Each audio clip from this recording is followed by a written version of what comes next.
Dr. Elara Veylan sat alone in her study on Kelyr Prime, a planet once teeming with robust, silver-skinned inhabitants called the Kelyrians, the same race that now stood at the precipice of extinction. Night fell outside the domed city of Rilan, where pale turquoise stars glittered through the atmospheric shields. The city below, known for its luminous spires fashioned from a crystalline alloy, was quiet. A hush had descended over Rilan for decades, growing deeper and more poignant with each passing year. It was the silence of a dying civilization. Elara's white coat draped loosely around her lithe figure, and her normally steady hands trembled. Another test had failed. Another embryo had dissolved beneath the relentless scrutiny of half a dozen carefully measured serums. She had dedicated her entire adult life to the Kelyrian reproduction initiative, only to watch each fragile hope slip through her fingers like stardust drifting into oblivion. Each loss struck her like a personal betrayal. Over the centuries, Kelyrians had advanced their technology, created wonders beyond measure, and established an interplanetary network of knowledge. And yet, they could not solve the simplest, most essential riddle of all: how to perpetuate their own lineage. She closed her eyes and exhaled, remembering her mentor's encouraging words from years ago when she was still a newly minted geneticist. We must never cease trying. But the years had worn her down. A litany of defeated attempts echoed in her memory. The endless cycles of hope and despair had, by now, become the undercurrent of her life, like the rhythmic pulse of Rilan's biodomes, always there, always reminding her of the ultimate purpose of her existence. Her desk, a smooth black sphere that hovered just above the floor, was cluttered with data tablets and genetic scanners. Holographic projections cast shifting light across her tired face. Diagrams of Kelyrian DNA strands, incomplete protein chains, fruitless attempts to patch the glaring gap in their genomic sequence, some cosmic joke inflicted upon her species. She had spent the entire day examining every possible approach, only to discover more questions than answers. Then came the gentle chime of her laboratory's entrance.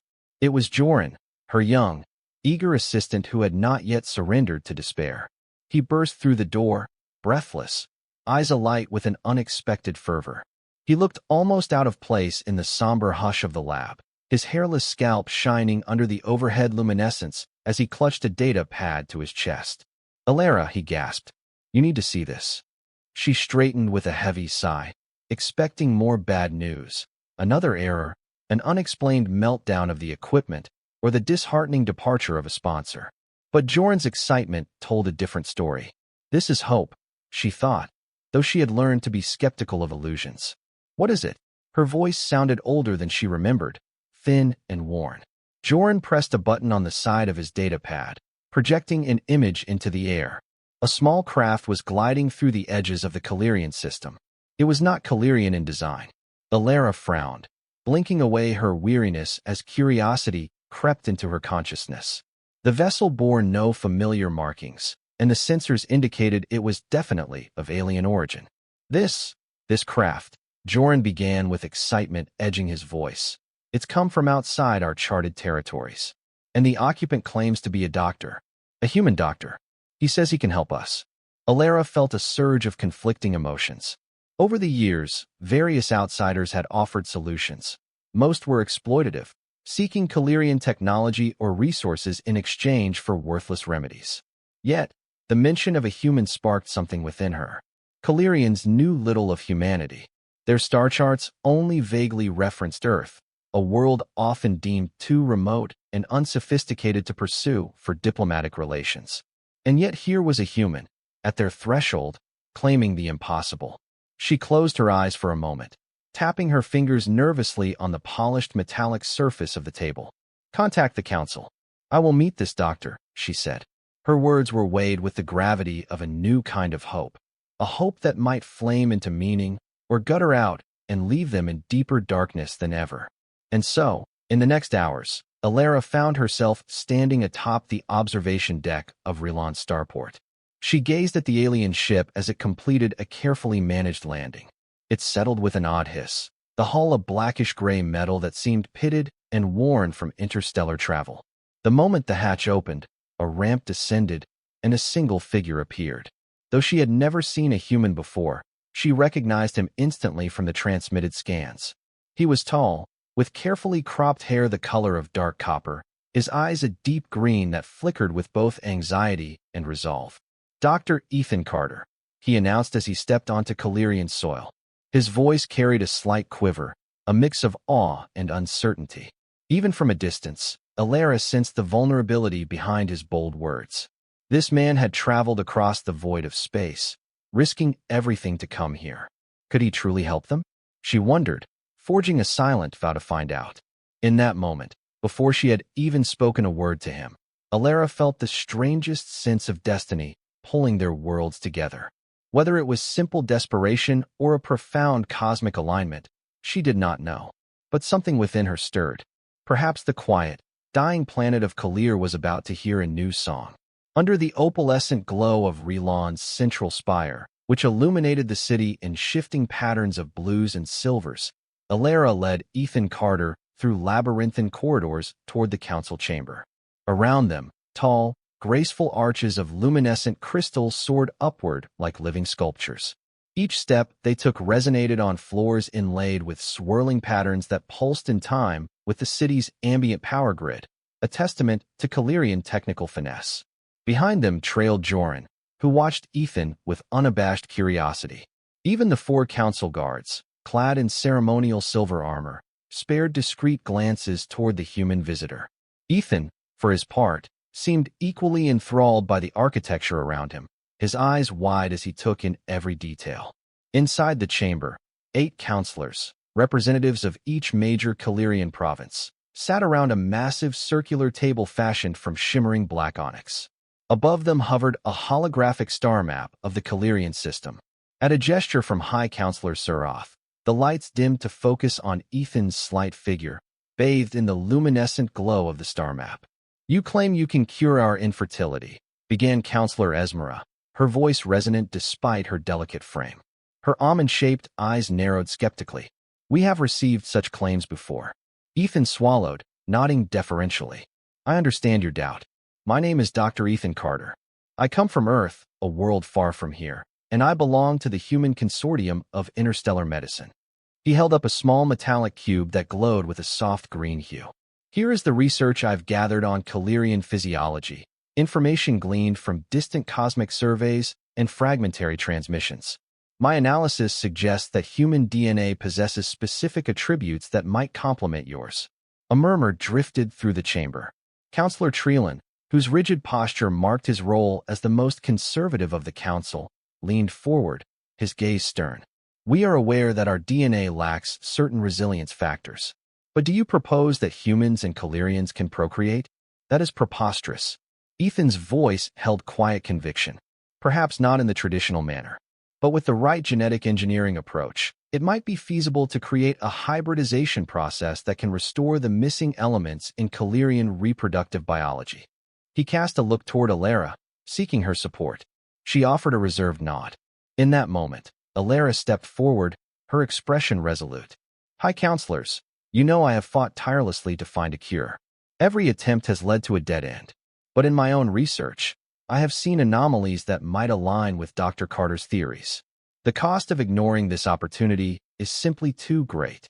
Silence enveloped the chamber, broken only by the intermittent hum of the holographic projector. After a long deliberation, Surath rested her palms on the onyx table. "We will grant you a trial phase in Relon's main research facility. Dr. Carter, your presence shall be welcomed for now." The council's decision was not unanimous. Treelan's face remained stone-like, betraying his disapproval. Yet, the majority voted in favor of exploring the possibility, no matter how tenuous. The future of their race, after all, hung by a thread. Desperation made the unthinkable plausible. And so began Ethan's official tenure on Kelyr Prime. The announcement spread through the city's communication networks like wildfire, stirring debates in the biodomes and in the halls of learning. Some Kelyrians received the news with genuine hope. Others railed against the intrusion, calling it an affront to their species' dignity. Factions formed, lines were drawn, and the specter of fear walked side by side with the faintest glimmer of renewed optimism. Elara could not help but wonder, did we do the right thing? Late at night, she gazed out from her balcony, watching the emerald glow of Kelyrian's 3 moons. The air was crisp, tinted with the fragrance of the engineered flora that provided oxygen within the domed city.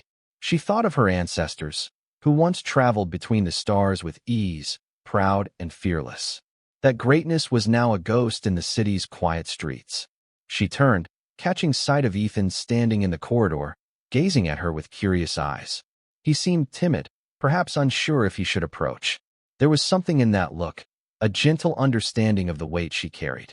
She beckoned for him to join her, and he stepped out, the subtle hum of the biodome's field generating a faint aura around them.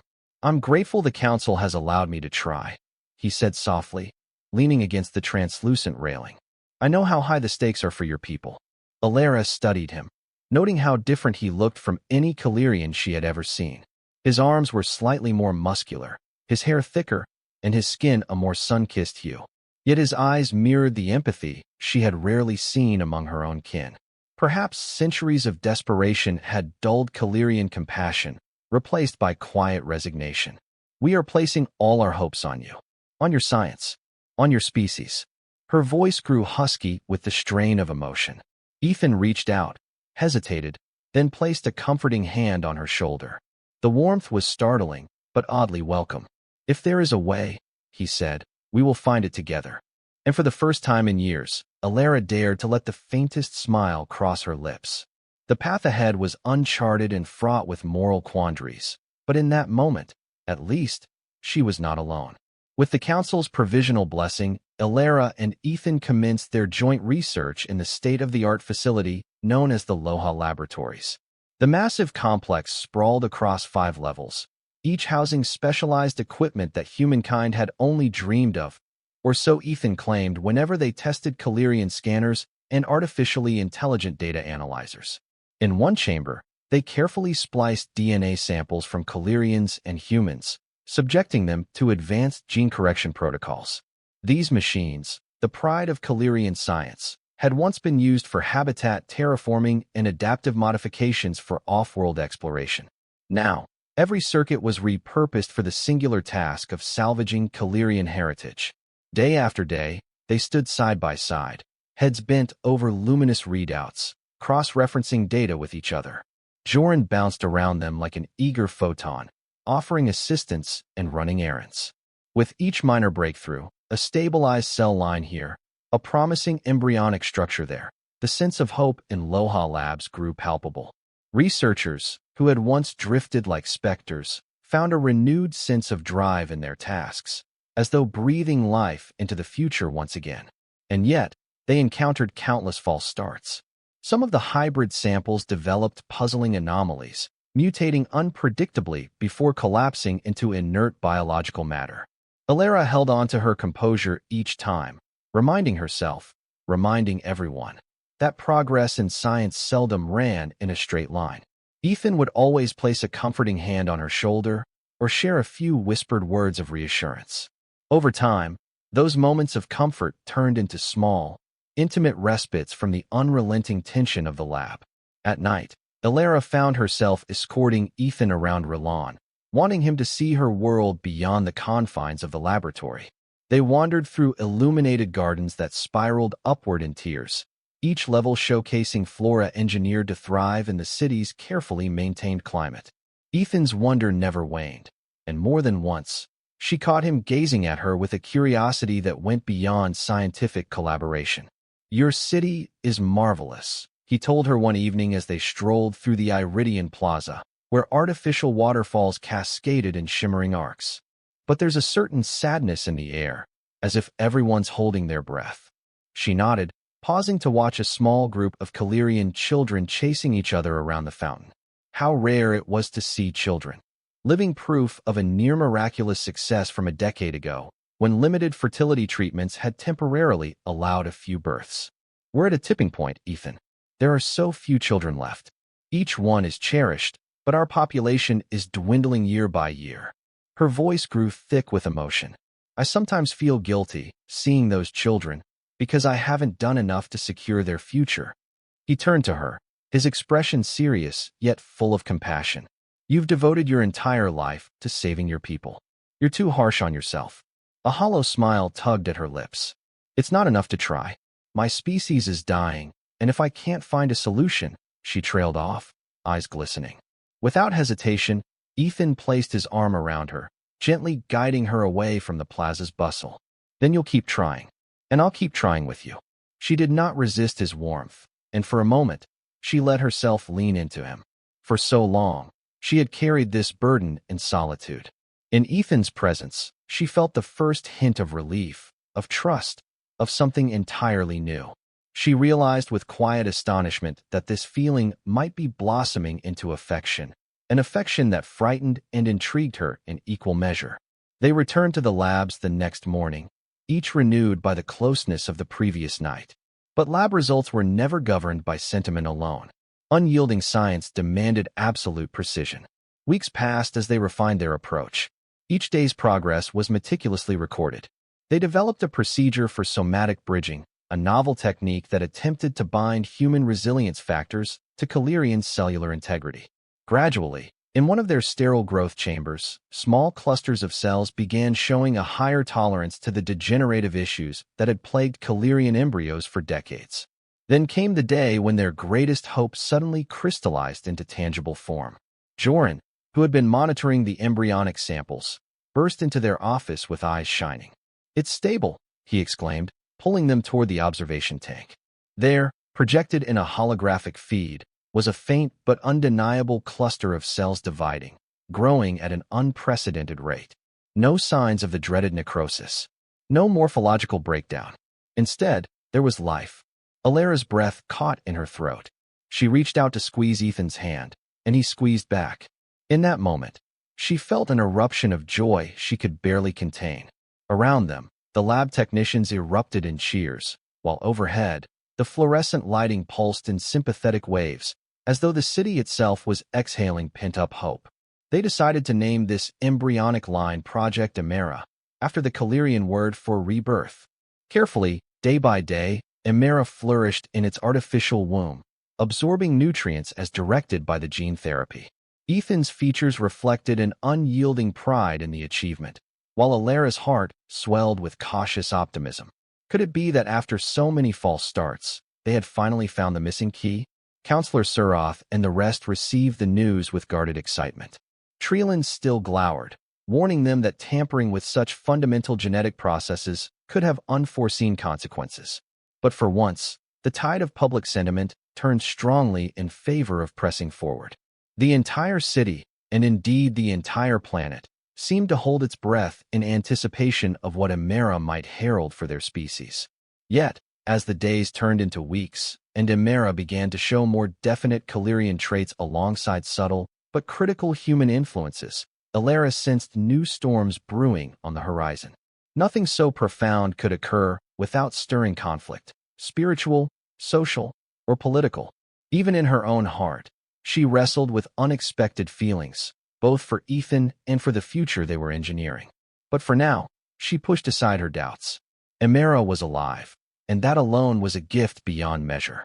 While Emara's healthy progression continued, tensions began to simmer within the city.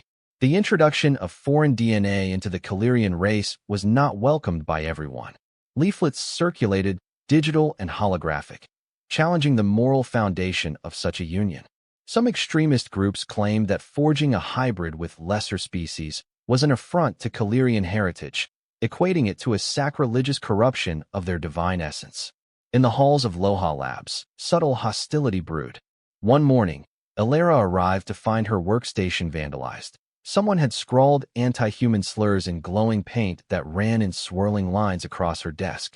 She felt a chill seize her heart. That virulent hatred, once the domain of fringe zealots, had found its way into the academic sanctum.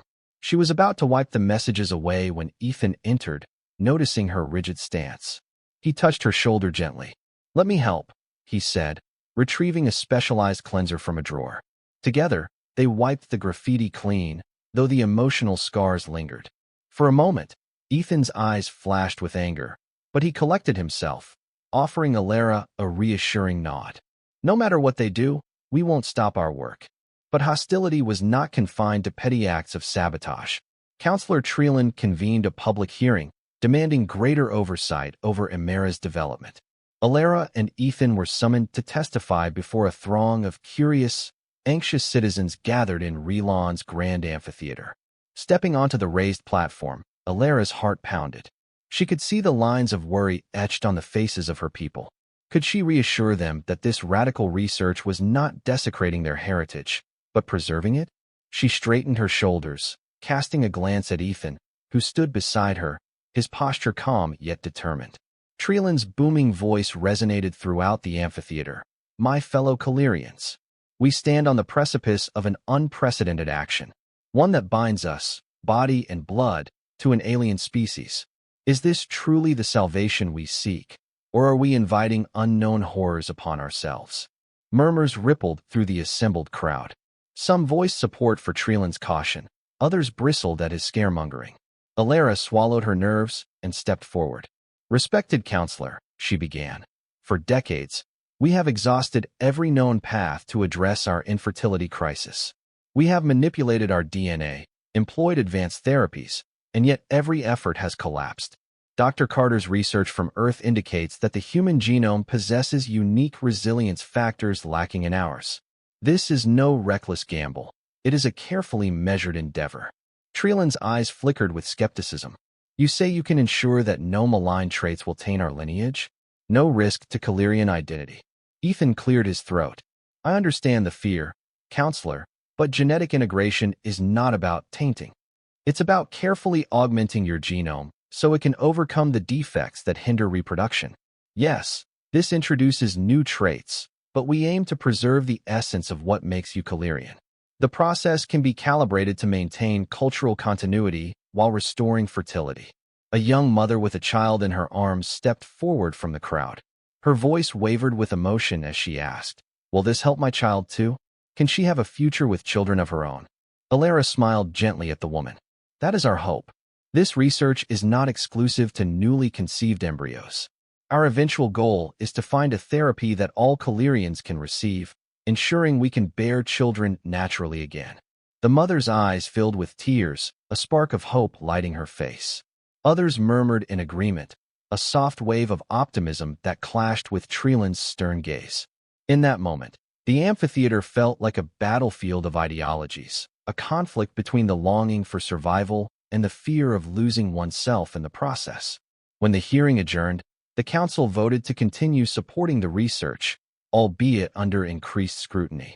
Treeland walked past Elara and Ethan with clipped steps, muttering something about playing with cosmic forces.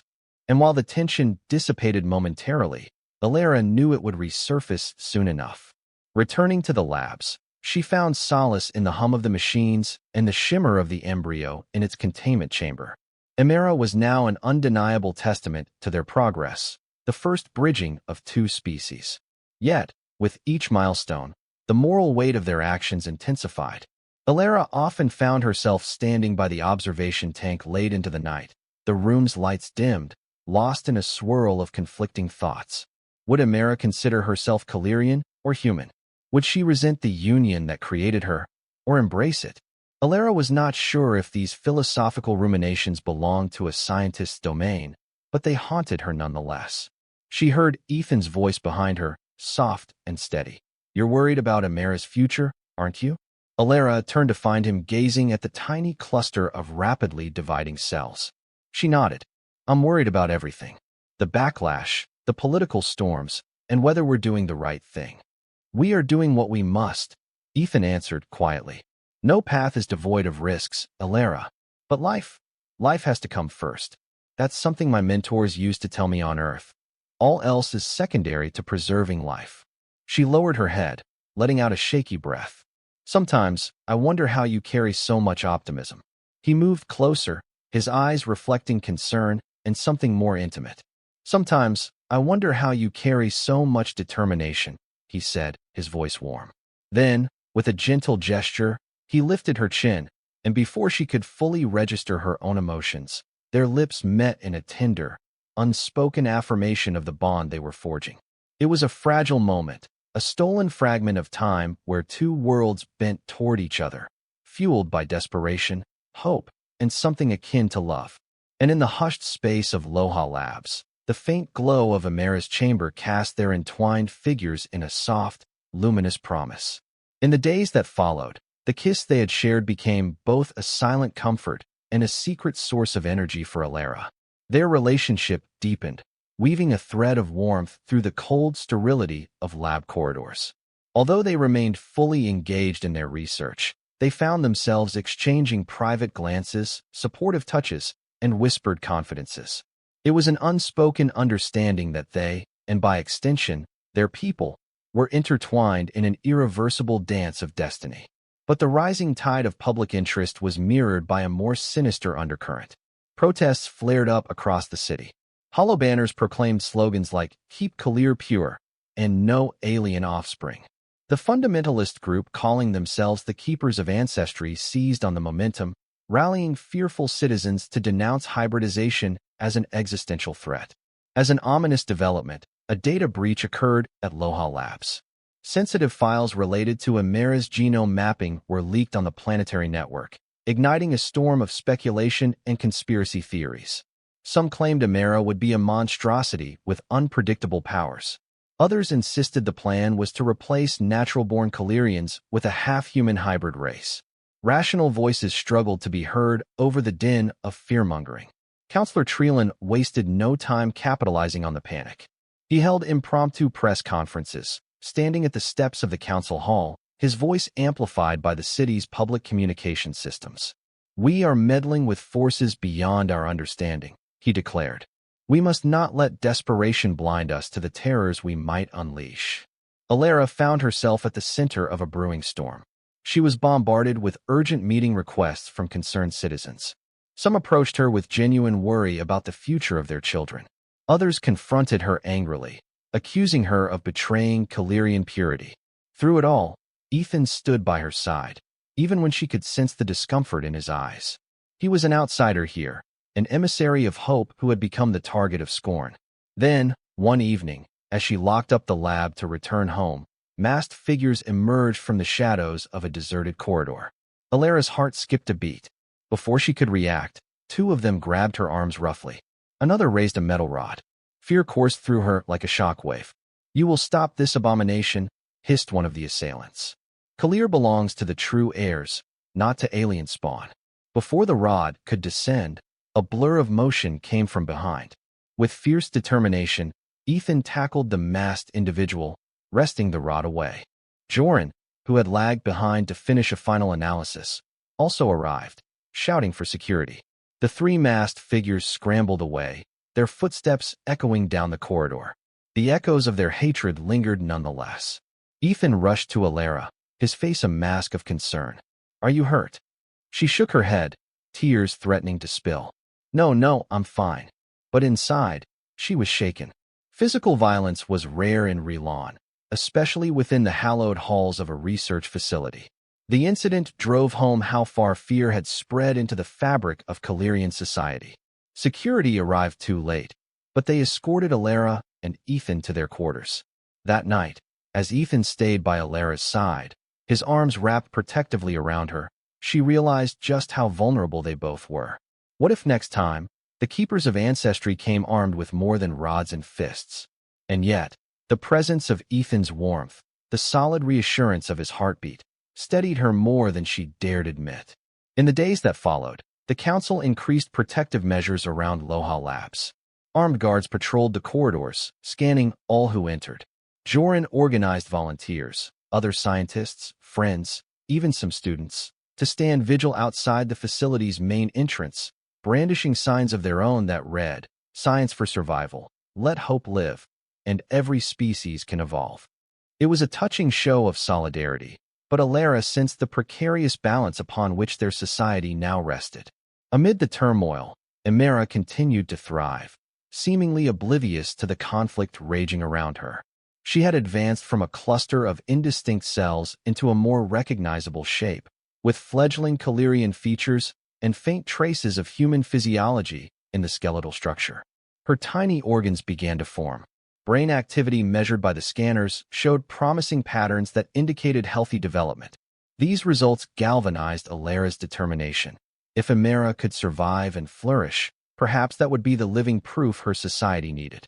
One evening, after a tense day of fielding accusations from Treeland's allies, Elara found respite with Ethan on a secluded balcony in Loha Labs, overlooking the neon-lit cityscape of Rilan. They leaned against the railing, hands clasped, each seeking solace in the other's presence. "I had doubts," Ethan murmured, gazing down at their entwined fingers. "Not about the science, but about us. About whether my being here would do more harm than good. But seeing how Elara is developing, and seeing how you fight for your people, I know we're on the right path." Elara let out a soft sigh. "We must be. My entire life has been spent looking for hope.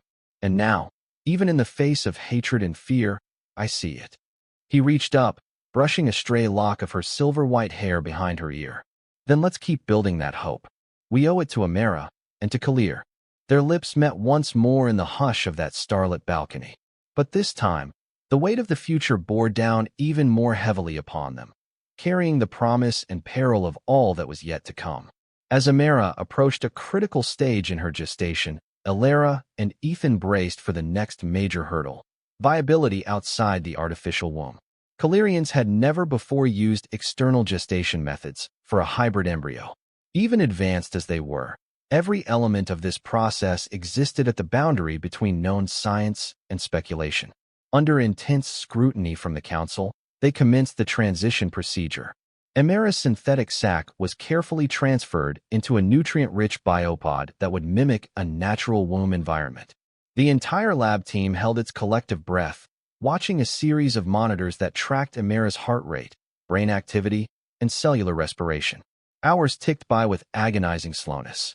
An error in calibrating nutrient levels or oxygen flow could sabotage months of progress and doom Emara to the same fate as countless failed Kelyrian embryos. Elara's eyes remained glued to the readings, her pulse galloping. Ethan hovered at her side, gently massaging her tense shoulders, whispering encouragement. Finally, after a day and a half of careful oversight, the transition completed without incident. Emara's readings remained strong, her minuscule heart beating steadily. A wave of relief swept the lab, manifesting in tears, cheers, and spontaneous embraces among the scientists. In a corner, a small group of medical staff began discussing how to handle the future birth, a subject none of them thought they'd ever approach. But as always, the crest of success was followed by the undertow of controversy. The Council insisted on forming an ethics committee to rule on Emara's status once she was born. Should she be considered fully Kelyrian, human, or a hybrid with distinct legal rights? The city's population grew more polarized. Protests erupted anew, and even more vocal were the pro-integration crowds, who hailed Elara as the child of hope. Meanwhile, Treeland pressed for the procedure to be halted, or at least postponed, until the ethics committee could conclude its deliberations. "This is not about stifling hope," he declared at a council session broadcast to the entire planet. "It is about ensuring that we do not obliterate our identity in the process." Surath, who had become more vocal in her support of Elara and Ethan, countered with a firm tone. "We cannot pause life.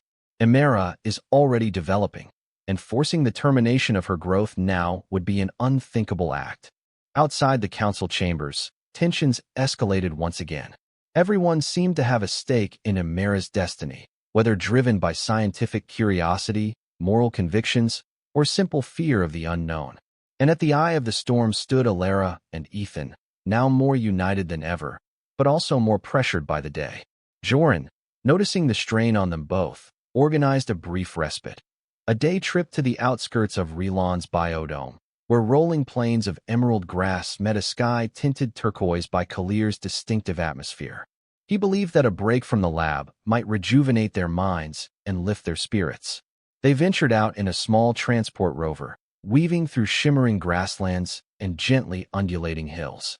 The air outside the city had a crisp, almost sweet quality. Far above, the sky soared into a deeper hue, dotted by flecks of cosmic dust. For a few precious hours, Elara and Ethan allowed themselves to forget the turmoil back in Rilan. They strolled hand in hand across the plains, the gentle breeze caressing their faces. At one point, they paused atop a knoll overlooking a shimmering lake. The water reflected the teal sky in liquid brilliance. Elara sat down, letting the tall grass brush against her legs, and Ethan joined her. They spoke in hushed tones about everything and nothing. About Earth's forests and oceans that Ethan missed, about Kelyrian's ancient cosmic expansions, about Joran's unflagging optimism, about how Elara heartbeat felt like a new rhythm in both their lives.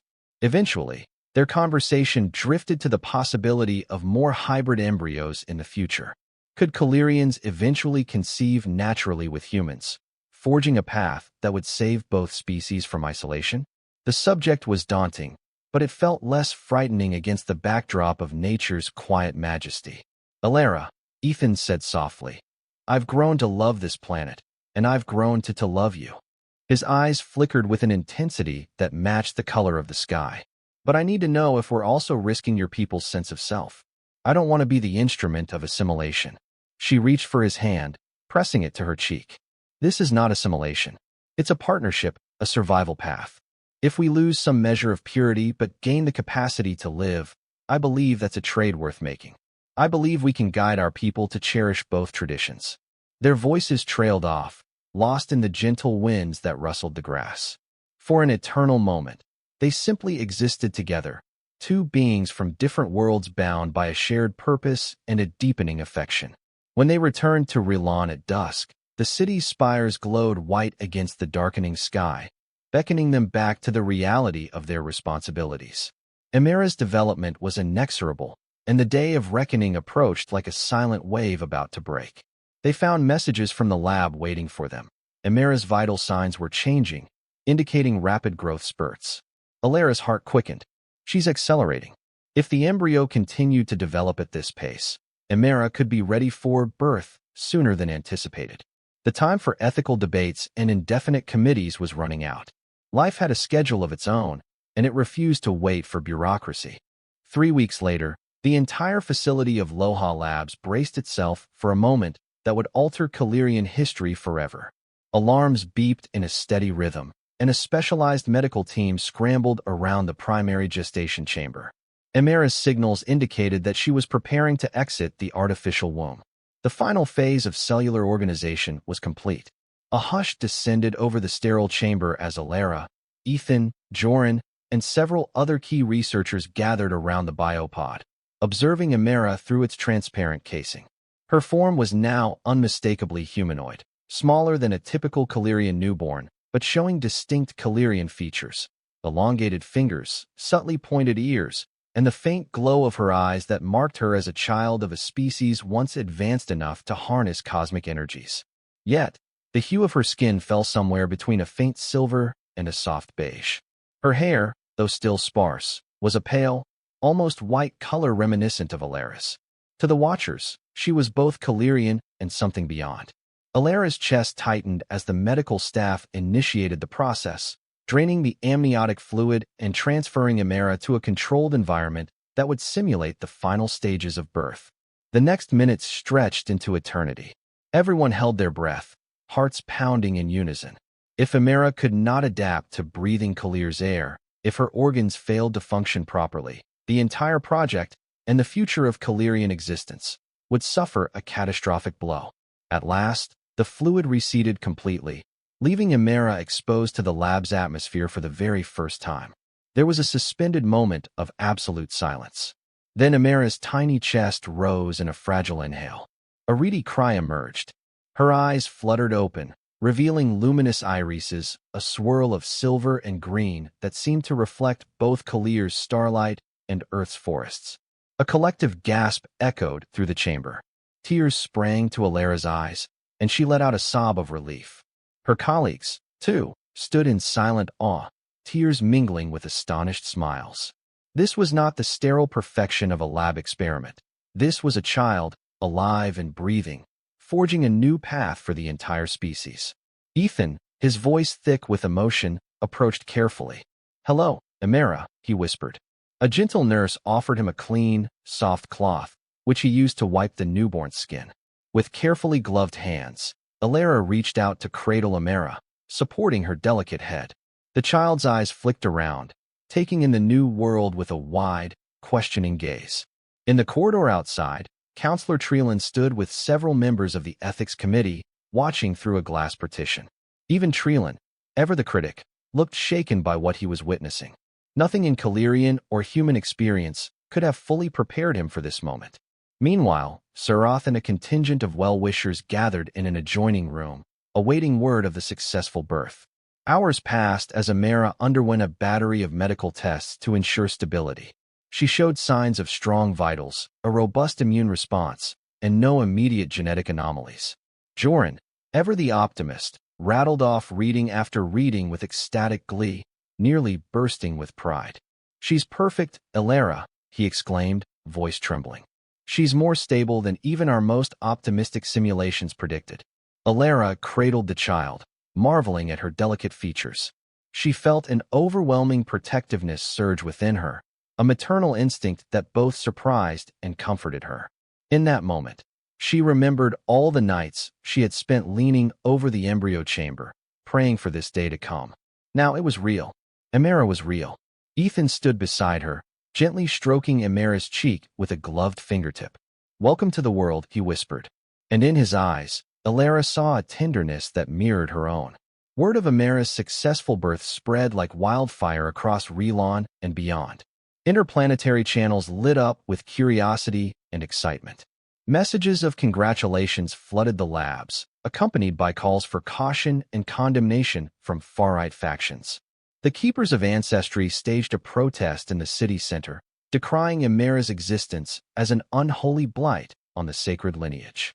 Yet, the wave of wonder and elation among many Kelyrians seemed stronger. At last, their species had a tangible sign that the future might hold children, families, and the continuation of a proud heritage.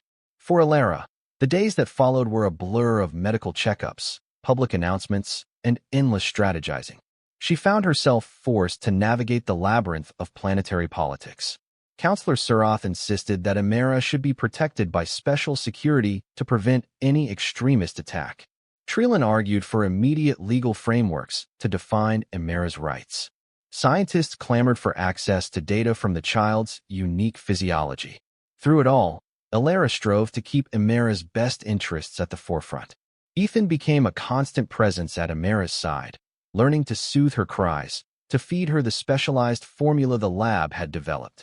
Once, as Elara walked in on him gently rocking Emara in a quiet corner, she felt a warmth blossom in her chest that transcended mere affection. It felt like family. But overshadowing the joy was the recognition that Elara was only the first step. With a single hybrid child, the Kelyrian species was not yet saved. The real test would be whether Elara matured normally, whether others could be conceived successfully, and whether Kelyrian society would accept these new children as part of their future. The challenges ahead were staggering. Yet, for one shining moment in Loha Labs, amidst the sterilized air and the gentle hum of advanced machinery, a newborn infant wailed, announcing her presence to the world. And in that cry, Elara and Ethan heard the resounding echo of hope. Emara grew faster than anticipated, her hybrid genes accelerating certain developmental milestones. Within months, she exhibited a healthy curiosity about her surroundings. Her bright, mismatched irises often lingered on the faces of those who visited her in Loha Labs. Researchers noted that her neural scans hinted at advanced cognitive growth, though it was too early to draw definitive conclusions. For security reasons, Emara's living quarters remained within the lab complex. It was a sterile environment for a child to grow up in, and Elara wrestled with her guilt about that. She longed to show Emara the wide plains beyond Relon's domes. Let her dip her toes in the lakes and taste the fruits that grew in the city's aeroponic gardens.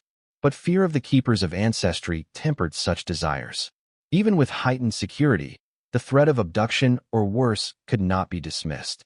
In her limited world, Elara found delight in the small wonders of daily life. A sparkle of light reflected from a crystalline wall, the gentle hum of the automated feeding system, the warmth of the arms that held her. She giggled when Ethan made silly faces and calmed in Elara's soft whispers. Over time, Elara developed speech patterns that combined Kelyrian phonetics with an unexpected adaptability.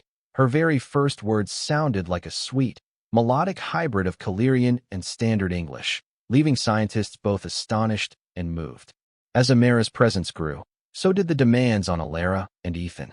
They barely slept, maintaining a rigorous schedule of caring for Elara while continuing their research to replicate the success of her birth. The council required weekly progress reports, and Treeland's faction demanded a thorough risk assessment at every turn. Meanwhile, Joran spearheaded new efforts to perfect the hybridization process, working to create a stable blueprint that could be administered to adult Kelyrians. One evening, after an exhausting day, Elara dragged herself to her apartment, intending only to collapse into bed. She found Ethan there, having put Elara to sleep in a temporary crib set up in Elara's living room. The child slumbered peacefully, her tiny chest rising and falling in rhythmic grace. Ethan turned toward Elara, fatigue etched into his features. She finally settled, he murmured, gesturing at Elara. A couple more hours, maybe, before she's up again. Elara offered a grateful nod, sinking down beside him on the sofa. For a moment, they sat in silence, the hush broken only by Emara's soft breathing. Then Elara spoke, her voice hushed. Sometimes, I look at her, and I can hardly believe she's here. We, our species, finally have a real chance. Ethan stretched an arm around her shoulders, pulling her close. She's a miracle, he said, resting his chin gently on her hair. But there's still so much to do. She closed her eyes, letting the warmth of his embrace soothe her. This is bigger than I ever imagined. We have to manage the science, the politics, the moral implications. And we have to be parents to her, in some form, even if it's not official. She exhaled shakily. I'm terrified. He pressed his lips to her temple. So am I. But we have each other, and we have Elara. The rest will face one step at a time. Their closeness in that moment transcended the academic collaboration that had brought them together. It felt like a promise, an unspoken vow that neither faced the struggle alone. Despite their progress with Elara, replicating the success in new embryos proved more elusive. Some attempts ended in partial formation, while others showed early promise but collapsed under unforeseen genetic incompatibilities. The entire lab worked tirelessly, refining the bridging protocols. Elara's research logs swelled with data, each line representing a minute step forward or backward. Then, as if drawn by some cosmic irony, the Keepers of Ancestry made their boldest move at the height of Elara and Ethan's labors.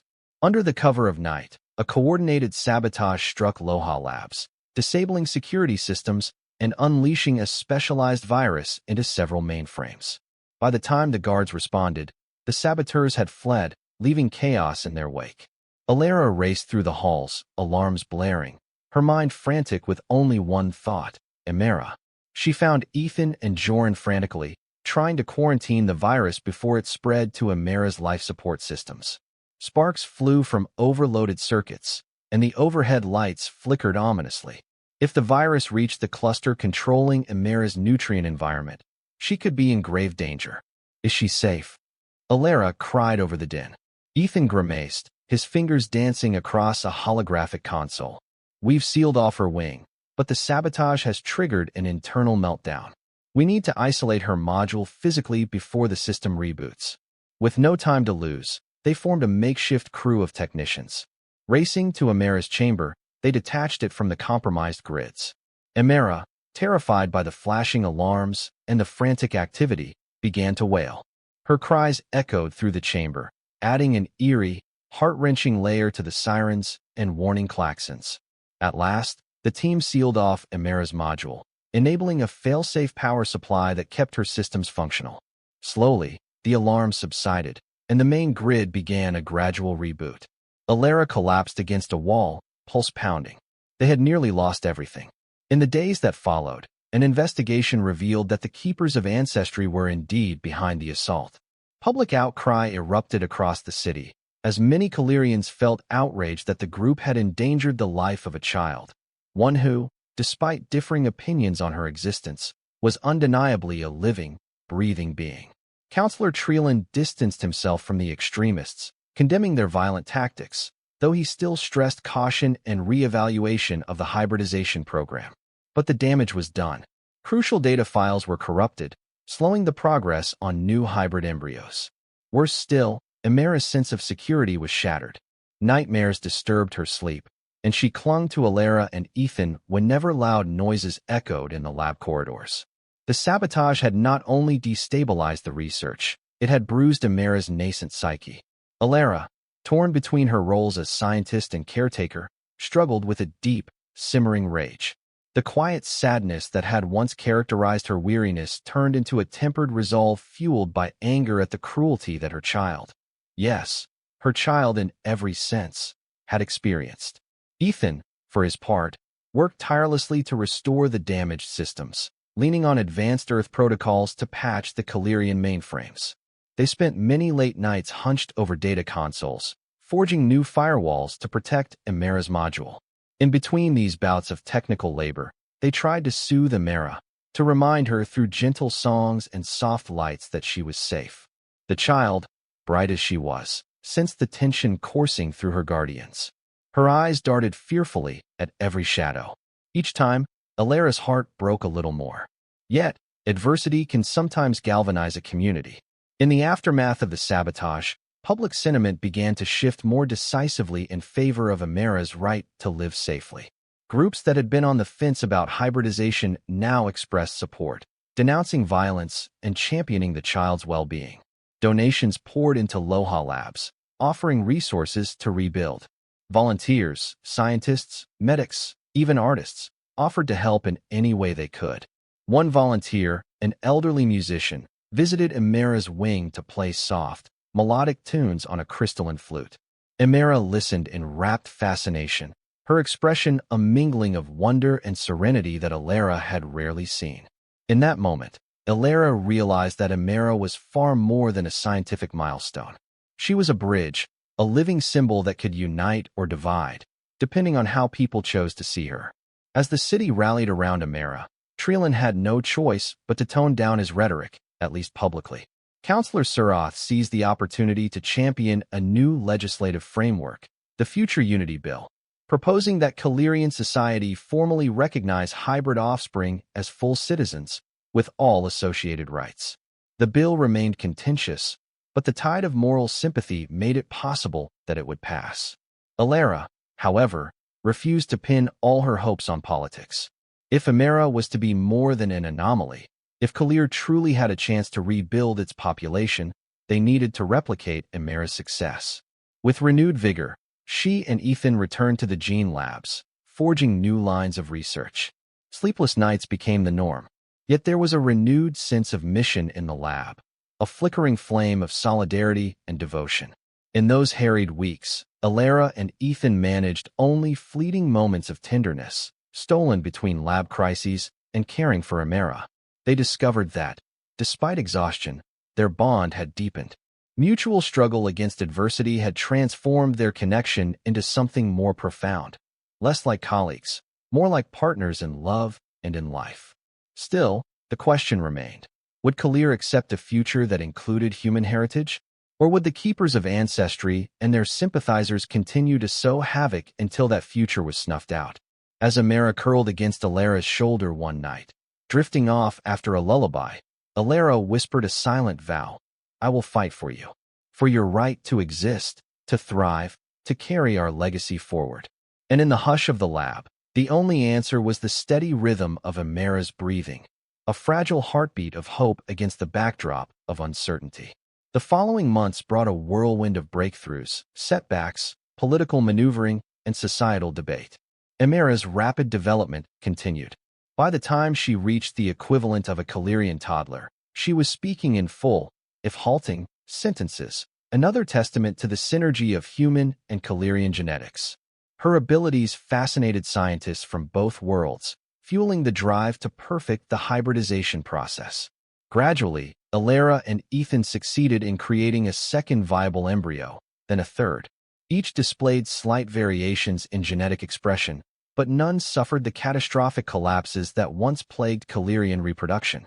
Rumors circulated that some couples were volunteering to undergo supervised hybrid implantation procedures. It was an unimaginable leap forward, a testament to perseverance and cross-species collaboration.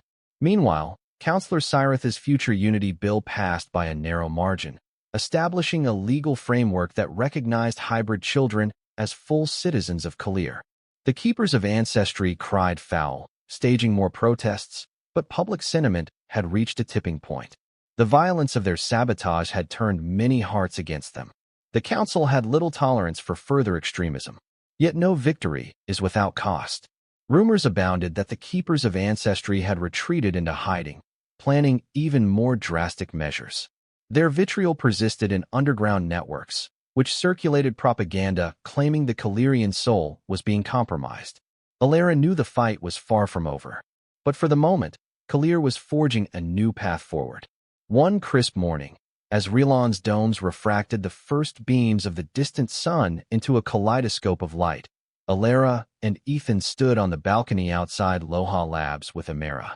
The child, now tottering on slightly wobbly legs, gazed at the city's breathtaking panorama with wide-eyed wonder. She giggled when a flock of artificially engineered birds soared past, their bright plumage reflecting rainbow hues across her face. From behind, Jorn approached, brandishing a data tablet. "Elara, Ethan," he said, his voice trembling with excitement. "You need to see this." He displayed the newly collated data from their second and third embryos. The findings were astonishing: near complete viability, high adaptation potential, and, most crucially, a stable chance of natural fertility in adulthood. A lump formed in Elara's throat. She grabbed Ethan's hand and squeezed, tears of joy welling. "We've done it," she whispered. "A sustainable future, it's possible." Ethan grinned, pulling both Elara and Elara into a gentle embrace. Joy rippled through them, mingled with relief, disbelief, and awe. Elara, sensing their excitement, let out a peal of laughter that seemed to echo across the shimmering city below.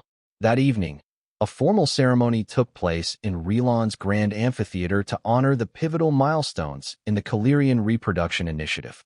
Counselor Suroth and the other supporters hailed Elara's team as heroes of the people.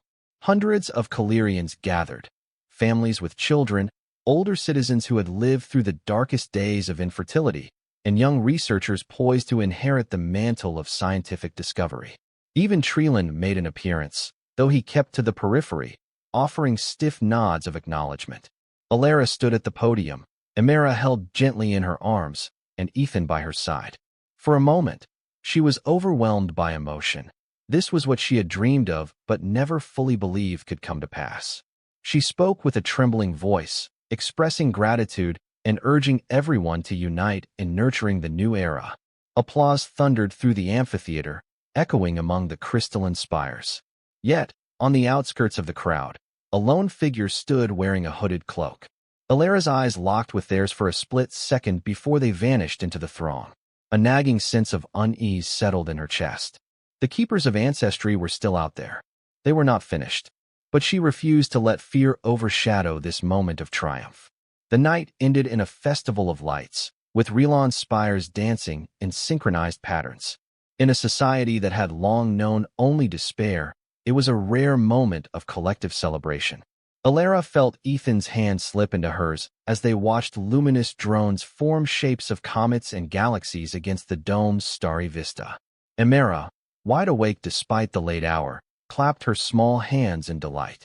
Later, as they returned to Loha Labs under the watchful eyes of security, Elara mulled over the precarious nature of their victory. The Kelyrian species now possessed a lifeline, but that lifeline remained fragile. The road to widespread acceptance of hybrids, to ensuring Emara's generation would not only survive but thrive, was still in flux. Stepping into her private quarters, she put Emara to bed, humming a lullaby passed down through her family. Ethan joined her, exhaustion etched across his face. They sank onto the edge of the bed, shoulders touching. The day's events and the years of struggle weighed upon them, yet the warmth of each other's presence offered solace. Ethan turned to her, his eyes reflecting both weariness and gratitude. "We did it, Elara. At least, we took the biggest steps." She rested her head on his shoulder. "I still can't believe it. But as long as we stand together, I think we can face whatever comes." They shared a tender kiss, the weight of the day dissolving into a quiet, intimate moment. From the adjoining room, Emara's breathing filled the silence, a symbol of life's triumph over despair. Outside, the city's luminescent glow bathed their quarters in a soft, bluish sheen. And in that fragile space between endings and new beginnings, Elara allowed herself the simplest, most profound luxury: hope. 5 years later, a gentle breeze rustled through the open-air plaza of Relan's newest district. Where once had stood vacant towers, now a vibrant community thrived, teeming with the laughter of children, many children. Some were purely Kelyrian, born to couples who'd finally overcome their fertility struggles through improved therapies. Others bore the subtle signs of human ancestry: slightly rounder eyes, varied skin tones, and a mix of hair colors that ranged from silvery white to earthy browns. It was a tapestry of life, one that would have been unimaginable only a few years prior. And at the center of it all, a young girl ran hand in hand with her friends, her laughter echoing through the sunny corridor. Elara was now entering what Kelyrians called the growth stage, a time of rapid learning and physical changes. She had blossomed into a child of radiant curiosity, bridging the two worlds she represented. From a nearby bench, Elara and Ethan watched Elara play. They were no longer simply colleagues, but partners in every sense. Lovers, co-parents, and pioneers of a new era for Kelyr. The city had honored them with numerous accolades, but the real reward was the sight of children alive and flourishing. Around them, families congregated, exchanging stories about their hybrid children, about the minor anomalies that cropped up here and there, and the miraculous joys of raising a new generation. Counselor Suroth had been elected as the planetary leader, championing further research and diplomatic ties with Earth. Exchanges of culture and technology flowed both ways, with humans marveling at Kelyrian starship designs and Kelyrians embracing human arts and sports. Even Trelan, though he remained a traditionalist at heart, had softened over time. He acknowledged the undeniable truth: the next generation was here, and they embodied Kelyr's best chance of survival. As the warm glow of the day dipped into twilight, Elara broke away from her friends and ran over to Elara and Ethan. Her eyes sparkled in that signature swirl of silver and green. She flung her arms around them, breathless from playing. "Look, Mama, Papa, did you see me? I jumped so high." Ethan laughed, scooping her into his arms. "You sure did. You might just jump all the way to Earth one day." Elara smiled, her heart swelling with love she had never thought possible. For so long, her life had been defined by a desperate search for a cure, a way to save her people. Now, she realized, we are living the result. And it was more beautiful than any dream she could have conjured. They walked home through the softly lit streets, passing by the many hybrid children who were the living legacy of their work. Some might continue to face challenges, prejudice from a minority still clinging to the old ways, or unforeseen genetic hiccups, but they would do so with a loving community support. Entering their apartment, Elara ran to her room to show Elara the new drawing she'd made in her class, a bright depiction of Kelyr's 3 moons, with a spaceship overhead carrying the flags of both Kelyr and Earth. In the corner of the drawing, a small figure held hands with a taller one, and both of them reached up toward a sparkling galaxy. Elara had labeled the small figure me, and the taller one my future. Elara felt tears prick her eyes. It was a simple child's sketch, yet it captured the essence of everything they had fought for: life, unity, and boundless possibility. Ethan slipped an arm around Elara's waist, gazing at the drawing over her shoulder. "She sees a universe without the boundaries that held us back," he said quietly. Elara nodded, letting her tears fall freely. "She does. And that's the world we've helped create." In the soft hush that followed, they heard children laughing outside and the distant hum of starship engines preparing to ferry travelers between planets. The air was filled with the promise of journeys yet to be taken. And so, in a time and place once burdened by despair, hope had taken root. The Kelyrians, no longer an endangered race, were forging a new chapter in their history, side by side with humanity. And at the heart of it stood Elara and the other hybrid children, living testaments to the power of collaboration and the unyielding resilience of life itself. Under the glow of Kelyr's distant sun and the shimmering arcs of its artificial domes, 2 parents tucked their daughter into bed, certain of one thing above all else: the future had arrived, and it was bright.